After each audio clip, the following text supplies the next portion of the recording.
Que Deus vos abençoe. Estaremos agora falando sobre o Cordeiro ainda não tomou o livro da destra de Deus. E nem tampouco saiu do trono da intercessão. Vamos fazer uma oração para começarmos esse estudo. Senhor Deus, rogamos suas bênçãos nessa noite. Venha, Senhor, fechar minha boca para não dizer coisas que o Senhor não quer que seja falada. E venha abrir, Senhor, para falar aquilo que é a tua vontade perfeita, Senhor. Ó Deus, abençoa os lábios que estarão agora falando, e abençoa os ouvidos que ouvirão essa mensagem, Senhor.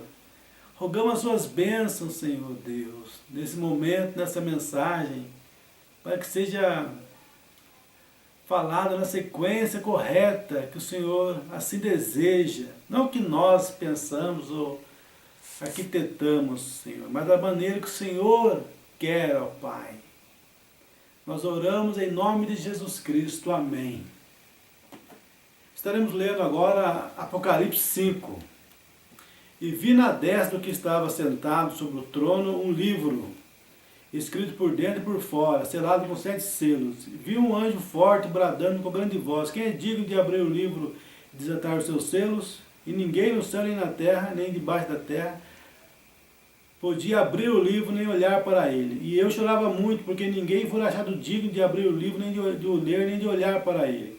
E disse-me um dos anciãos: não chores, eis aqui o leão da tribo de Judá, a raiz de Davi, que venceu para abrir o livro e desatar os seus 7 selos. E olhei, e eis que estava no meio do trono e dos 4 animais viventes, e entre os anciãos, um cordeiro, como havendo sido morto, e tinha 7 pontas e 7 olhos, que são 7 Espíritos de Deus enviados a toda a terra. E veio e tomou o livro da destra do que estava sentado no trono. E havendo tomado o livro, os 4 animais e os 24 anciãos prostraram-se diante do cordeiro, tendo todos eles harpas e salvas de ouro, cheias de incenso, que são as orações dos santos, e cantavam um novo cântico, dizendo: digno és de tomar o livro e de abrir os seus selos, porque fosse morto, e com o teu sangue compraste para Deus os homens de toda a tribo, língua, povo e nação. E para o nosso Deus os fizesse reis e sacerdotes, e eles reinarão sobre a terra. Amém. Existem muitos grupos, muita confusão sobre essa escritura.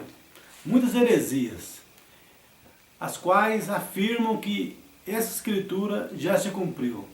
Aqui, Apocalipse 5, 7. E veio e tomou o livro da destra que estava sentado no trono.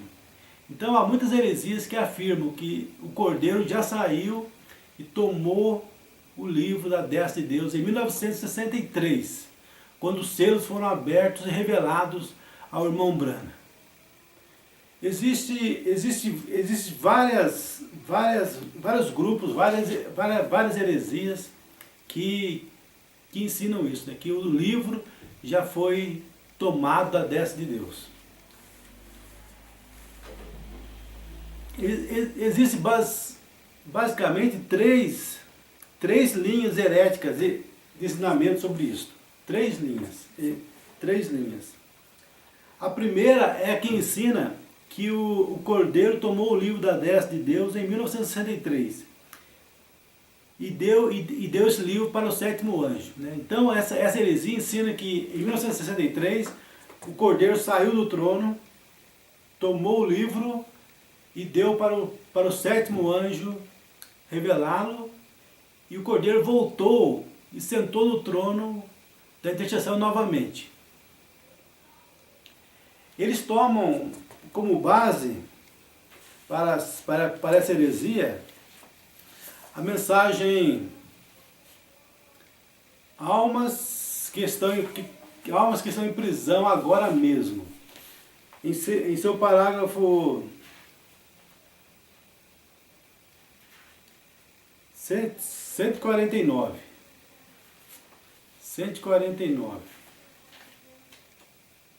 Aonde Mombrana fala: o Cordeiro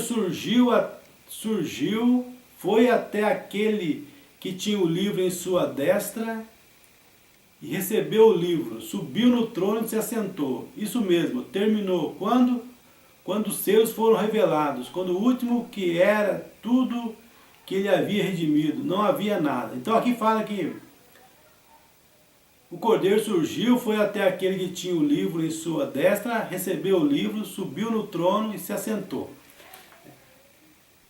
Eles isolam isso aqui para dizer que Jesus pegou o livro da destra de Deus e voltou a sentar novamente no trono da intercessão. Mas, para você entender em qual trono Jesus assenta depois que toma o livro, é só você ler aqui na mensagem os selos no primeiro selo 74. Primeiro selo 74. Onde está escrito?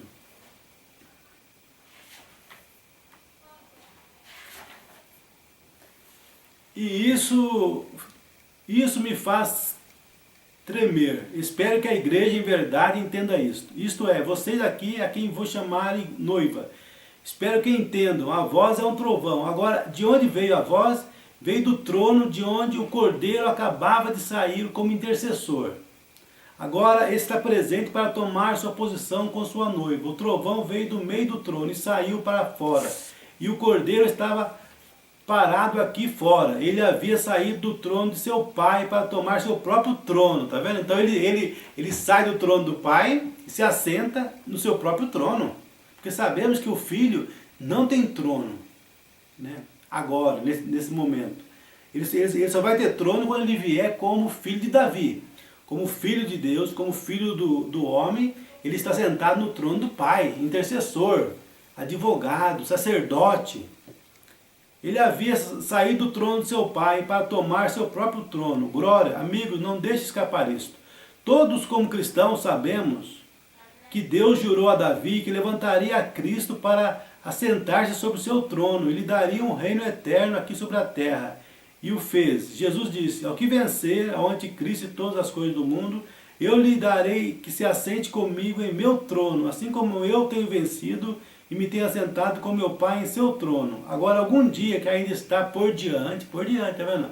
O primeiro selo sendo revelado e uma banda dizendo que algum dia que ainda está por diante. E tem pessoa que fala que não, que para revelar os selos, esses grupos ensinam que para revelar os selos, o Cordeiro teria que ter saído do trono da intercessão, do trono do Pai, para revelar os selos. E o irmão está falando que no primeiro selo, né, agora, no parágrafo 75, agora algum dia que ainda está por diante, algum dia que ainda está por diante, ele se levantará do trono do Pai e tomará seu próprio trono. Então saia a chamar seus súditos. Como os vai reclamar? Ele já tem o livro da redenção em sua mão. Glória! Por dentro sinto cantar um hino. Então quando ele sair do trono do Pai, ele pega o livro. Então ele já tem o livro em suas mãos. Logo o Cordeiro tomará a sua noiva para que seja sempre ao seu lado.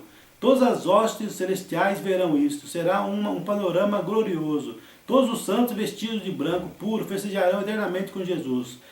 Falamos agora de estar sentados em lugares celestiais em Cristo Jesus. Como será então, se podemos nos sentir tão felizes por nos assentar aqui na terra, antes que suceda o rapto, e estando nesta pobre condição, e nos regozijamos tanto de pé junto à parede por horas, e até de pé na chuva, somente para ouvir isto? Como será quando virmos a Ele assentado ali? Ó, irmão, será um tempo sumamente glorioso. Vai ser maravilhoso, né, irmão? Todos juntos ali, vendo Ele em sua glória, como Rei, Filho de Davi. Ele deixou o trono do Pai e veio. Ele deixou o trono do Pai e veio. Quando ele pega o livro, ele sai do trono do Pai, pega o livro e veio. Ele deixou o trono do Pai e veio. Agora ele é o Filho de Davi. Então, quando ele pegar, enquanto ele está no trono do Pai, ele é o sacerdote, né? E se manifestou na terra como filho do homem, e filho de Deus e filho do homem. Mas aqui, quando ele sai do trono do Pai, agora ele é o filho de Davi, ele é o rei, o leão.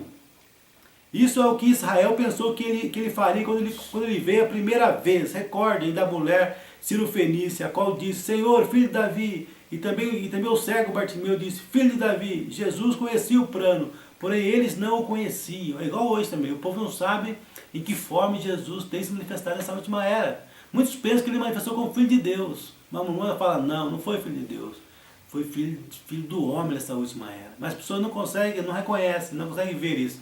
E grandes homens, grandes doutores do Brasil falando que ele manifestou como filho de Deus nessa última era. Isso mostra a cegueira das pessoas, mesmo lendo a mensagem, né, não consegue ver, porque Jesus falou, graça te dou, ó Pai, Senhor dos céus e da terra, porque ocultaste essas coisas do sábio entendido e as revelaste aos pequeninos. São somente os pequeninos que verão a forma verdadeira em que Jesus se manifestou nessa última era. Nessa última era, Jesus não se manifestou como Filho de Deus, ou seja, depois que ele foi expulso da era de Laodiceia. E isso aí aconteceu em meados do século XX, né? Quando Jesus foi expulso, o Filho de Deus foi expulso da era de Laodiceia. E hoje ele está fora da era de Laodiceia. Então ele mudou a forma dele para Filho do Homem. Filho do Homem. Deus em carne humana, Deus profeta. Filho do Homem quer dizer um profeta. E nessa era o próprio Deus, não é que ele enviou um profeta, ele próprio se manifestou como um profeta, o Deus profeta. Né? Jesus conhecia o plano, porém eles não o conheciam. Isso trataram de forçar a situação para que ele tomasse o trono.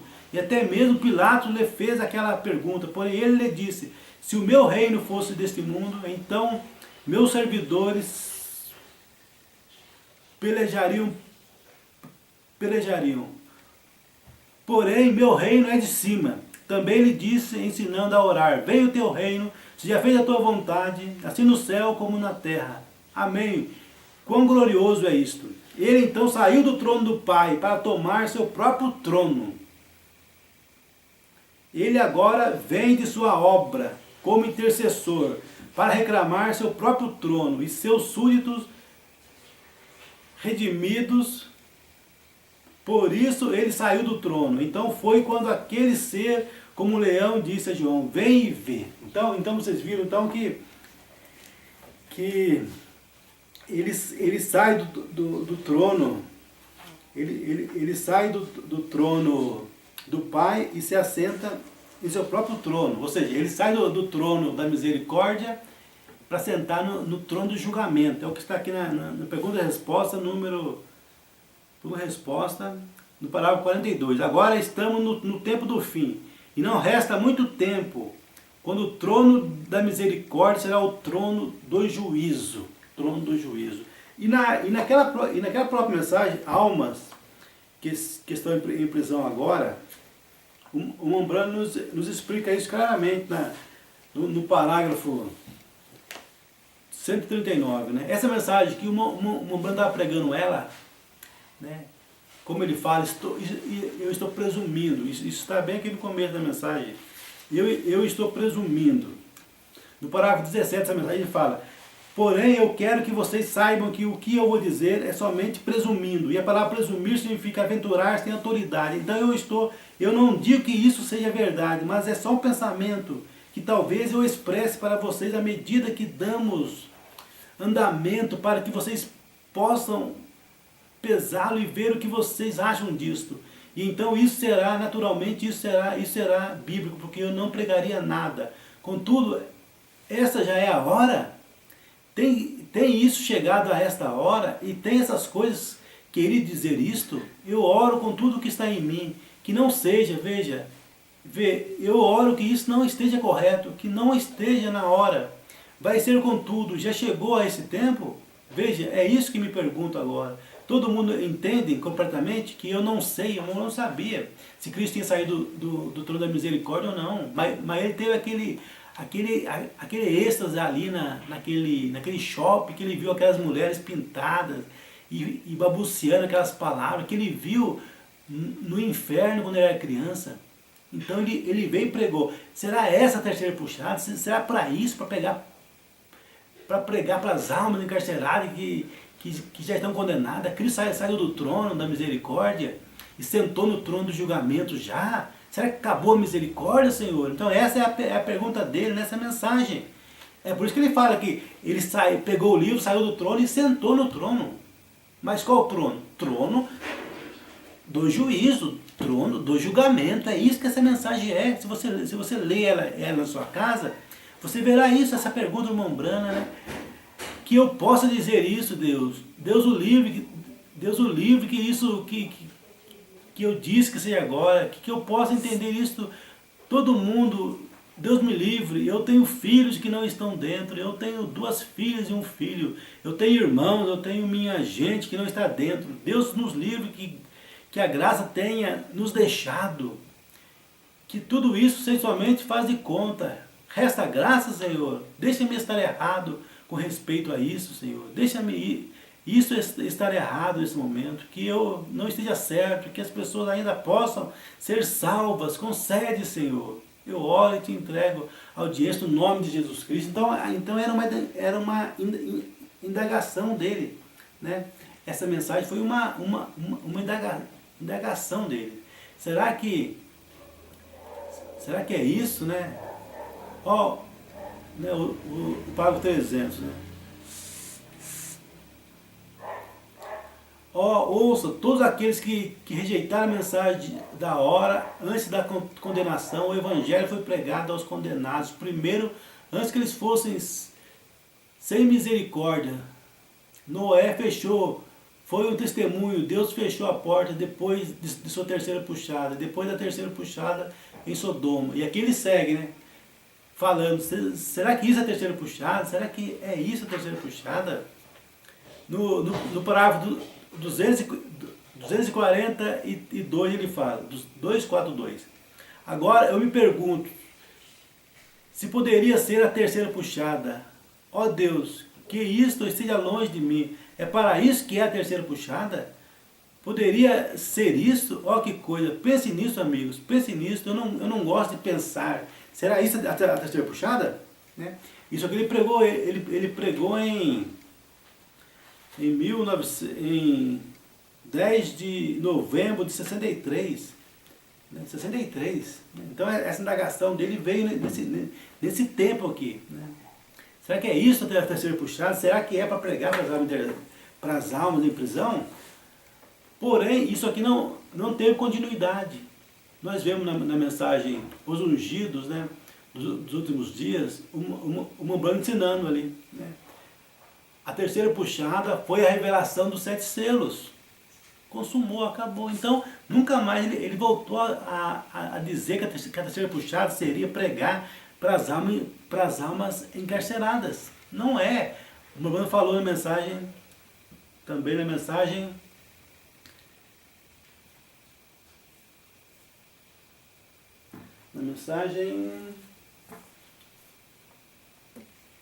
Uma das mensagens foi essa, né? Os ungidos dos últimos dias. Ele afirmou ali que a terceira puxada foi a revelação dos 7 selos. E a outra mensagem foi qual é a atração sobre a montanha. Ele também afirma ali que a terceira puxada foi a revelação dos 7 selos. Então, aqui nós vemos essa indagação dele. Mas nós sabemos que Jesus ainda não tomou o livro da mão de Deus. E muito menos saiu do trono da intercessão. Porque para Jesus tomar esse livro, primeiro, o último eleito tem que ser salvo, tem que ser redimido. E para o último eleito ser redimido, tem que haver sangue no propiciatório. Então ele jamais vai sair dali enquanto tiver um eleito no mundo, no pecado, em erros doutrinários. Porque pecado, irmão, pecado é incredulidade. Então tem muito eleito em igrejas, em grupos que se diz da mensagem, em pecado ali, crendo em coisas heréticas, crendo que o Filho do Homem não se manifestou nessa última era, crendo que nessa última era somente foi o Filho de Deus, Jesus na forma do Filho de Deus. Tem muitos eleitos ainda nessa confusão religiosa, crendo que o dízimo é exclusivo para o pastor usar, só para o pastor. Sendo como a Urbana fala, o dízimo é para ser usado, é para ser administrado pelo pastor. Não é que o dízimo é dele. Não, é para ele usar como uma Umbrana nos deu o exemplo. Usar no evangelismo e outras coisas mais que uma Umbrana usava os dízimos. Coisas honradas dirigidas por Deus. Então o pastor não é para ajuntar bens materiais para ele. Tem pastor aí que pega 50 mil, né, ou até mais, por mês de dízimo. E eles falam, né, que não pode usar isso para evangelismo, nem para comprar igreja, né, ou construir igreja, ou fazer essas coisas com dízimo. Sendo que Umbrana fez isso, construiu o tabernáculo lá em Jeffersonville com o dinheiro do dízimo do Senhor. E o Umbrana fala que isso é correto, né, é lícito e que é dever do ministro usar o dinheiro do dízimo para evangelismo, na obra, para o reino de Deus. Nós temos um vídeo com esse nome, né? O dízimo, o dízimo. Ali nós lemos a mensagem e mostramos a maneira correta que o ministro deve administrar o dízimo do Senhor. Que não é para ele ajuntar bens materiais para ele, comprando imóveis, comprando coisas para ele. Jamais, jamais uma Umbrana fez isso. E jamais um eleito, um verdadeiro pastor vai fazer isso com o dinheiro do dízimo do Senhor. Jamais ele vai ajuntar bens materiais para ele. Nunca. Hipótese alguma. Nunca foi feito isso na história da igreja. Os eleitos, os verdadeiros pastores faziam ajuntar bens materiais com dinheiro do dízimo do Senhor. E nem nessa era também isso será feito. Isso mostra que esses homens não são, né, verdadeiros homens de Deus. Porque se fosse, não fariam tal coisa. A juntar bens com o dízimo do Senhor, comprando fazendas, comprando coisas para eles com o dízimo do Senhor. Isso mostra o que eles na verdade são, né? Falsos ungidos. Falsos ungidos. Então, enquanto estiver um eleito nessa confusão, em pecado, no mundo aí, fumando, bebendo, ou então nesses grupos que aumentam ou diminuem a mensagem, ou em qualquer outra religião, igreja, denominacionais, enquanto tiver um eleito ali, Cristo não pode sair do trono. E nem pegar o livro. Porque o livro é somente depois que ele redime todo o eleito. Porque o livro é o livro da redenção. É o título de propriedade da vida eterna, da terra, de tudo. Somente depois que ele redime tudo, que ele faz tudo, que chega o dia da redenção. Que é o dia que ele vai tomar esse livro. E exigir os seus direitos. Tudo que ele fez, ele vai vir ali com esse livro e vai tomar posse de tudo. Vamos ler aqui então, Almas Encarceradas hoje, no parágrafo 139. Porém, veja você, nesse livro estava o que foi redimido, era o livro da redenção. E tudo que ele redimira estava escrito nesse livro.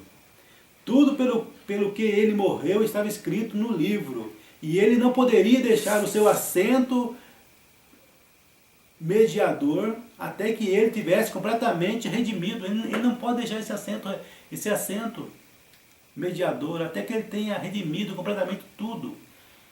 Ah, mas ele redimiu na cruz. Não, irmão, não é bem assim. Olha o que o Umbrana explica aqui.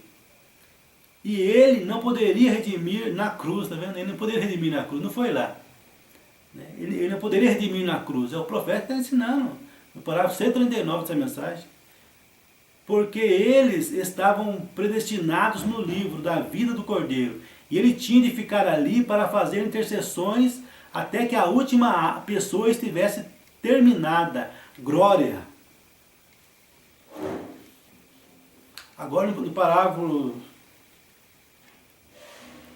150. Ele veio para redimir.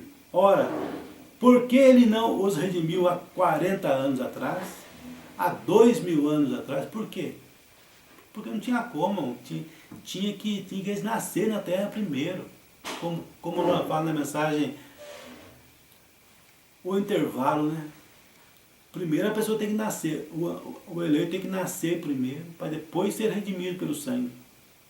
Veja o nome deles, está no livro da vida, nesse livro, e ele tinha de permanecer aqui, porque era o propósito de Deus redimi-los. O nome deles foi colocado no livro da vida do Cordeiro, antes da fundação do mundo. O Cordeiro foi colocado ali com isto para ser morto. Aqui veio o cordeiro, quando foi morto, voltou para fazer intercessões. Observe-o, haverá muitas personificações, muitas coisas, mas porém havia realmente alguém que ia ser salvo, pois a igreja foi predestinada para ser sem mancha, sem ruga. Ela vai estar ali, e o cordeiro morreu por esse propósito. E então, quando se redimiu o último nome nesse livro, o cordeiro apareceu e tomou o livro. Então é quando o último, então quando se redimiu o último nome nesse livro, o cordeiro apareceu e tomou o livro. Amém? Então nós vemos que não tem como ele ter pego o livro. Porque ainda há pessoas para serem salvas, para serem redimidas. E somente depois que o último for redimido, é que ele vem tomar o livro. Isso também está nessa mesma mensagem, no parágrafo 391. 391 dessa mesma mensagem, o Umbanda nos fala. E eu não sei se essa coisa é verdadeira. Porém, tem de ser dessa maneira algum dia. Algum dia o último eleito será salvo. Então não vai entrar mais ninguém. Não vai ter mais salvação para ninguém. Veja, tem de se chegar a isso. E poderia ser agora. Está vendo? Sobre todos os aspectos, o mundo prosseguirá. As pessoas ainda virão ao altar. Elas ainda clamarão. Porém, não adiantará nada. Está vendo? Elas foram-se. Veja, estará terminado. Não haverá misericórdia, lembre-se disso. E o santuário se tornou cheio de fumaça. Quem é sujo ainda. Quem é justo é sujo ainda. E quem é santo ainda. Não há mais misericórdia quando o cordeiro toma o livro. Isso mesmo, isso é tudo. E parece muito bem que pudesse ser agora. Então não há mais misericórdia porque o cordeiro toma o livro. Então essa é uma heresia dizer que Cristo tomou o livro e a misericórdia não acabou. Isso contradiz a mensagem do Mombrana. Então esse ensinamento é uma heresia. Dizer que o Mombrana tomou o livro. E não acabou a misericórdia. É o que está aqui. Não há mais misericórdia quando o cordeiro toma o livro. Entendeu bem isso aqui? Não há mais misericórdia quando o cordeiro toma o livro. Também na mensagem de pergunta e resposta número 2, 173, o Mombrana nos fala: não, veja, tudo haverá terminado para a igreja gentia, quando a noiva for tirada da terra. O Espírito de Deus abandona a terra. Aquele que é sujo, suje-se ainda. E o que é justo, seja justo ainda. E o que é santo, seja santificado ainda. Apocalipse 22, 11. Em outras palavras, o santuário se põe fumegante, onde se põe um advogado para defender o caso. Cristo abandona o santuário, termina seus dias de mediação, chega o rapto, ele sai do santuário, sai e toma o livro de redenção e reclama todo aquele que redimiu. Não há mais obra de mediação. Quantos entendem isso? Num dos selos, ou creio que foram os selos, que Cristo sai para reclamar sua obra de mediação. Então está bem claro que ele sai do santuário, sai e toma o livro da redenção. Então para tomar o livro da redenção, ele primeiro sai do santuário de mediação. Ele primeiro sai do santuário. Só depois que ele sai do santuário, ele sai do trono da intercessão. Depois que ele sai, que acaba, que o último eleito entra, é que ele pega o livro. Né? Também no terceiro selo, parágrafo 23. Terceiro selo, 23. Agora note bem, quando tudo houver acabado, depois de terminar sua obra de intercessor, depois de terminar sua obra de intercessor, ele saiu e tomou o livro da mão daquele que está assentado no trono. Depois que acabou a obra de redenção, ele saiu e tomou o livro daquele que estava assentado no trono. Também no quarto selo, 242. Quarto selo, 242.